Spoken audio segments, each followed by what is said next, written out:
5 নম্বর প্রশ্ন। আসসালামু আলাইকুম শেখ। ওয়ালাইকুম সালাম।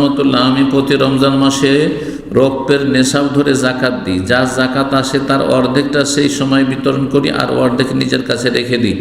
সেটা দিয়ে পরবর্তীতে আত্মীয় স্বজনদের সাহায্য করে থাকি। ততটুকু তার চেয়ে বরং বেশি দিতে হয়, কারণ তাদেরকে ধার হিসাবে দিলে তারা ফেরত দিতে পারে না।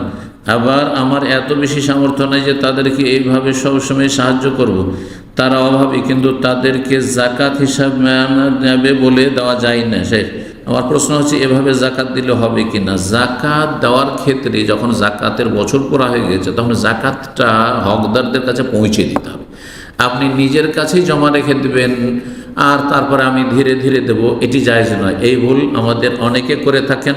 আল্লাহ রাব্বুল সংশোধনের তৌফিক দান করেন। তবে এই ক্ষেত্রে একটা জায়েজ রাস্তা আপনাদেরকে বলে দিচ্ছি। সেটি হচ্ছে যে আপনি আগামী বছর যে জাকাত ফরজ হবে, ধরেন আপনি রমজানে দিচ্ছেন, সামনে রমজানে আগে থেকে আপনি জাকাত দিতে লাগেন, এখন থেকে জাকাত দিতে লাগেন। আর দিতে দিতে হিসাব করে রাখেন যে কখন কি জাকাতের নিয়তে দিলেন, কখন কতটা দিলেন, কাকে দিলেন, লিখে রাখেন। আর পরে যখন আপনার 1 বছর পুরা হলো তখন আপনি হিসাব করেন আমি কত টাকা দিয়েছি, যত টাকা জাকাত দেওয়া হয়ে গেছে, আর বাকি যতটা আছে টাকা পয়সা হিসাব করে বাকিটা তখন দিয়ে শেষ করেন। কিন্তু জাকাতকে কাজা রাখবেন বিলম্ব করে, অথবা আপনার কাছে জমা রেখে দেন আর অল্প অল্প করে দিতে থাকবেন, এটি জায়েজ নয়। আল্লাহ রাব্বুল আলামিন আমাদের সকলকে সংশোধন করার তৌফিক দান করুন।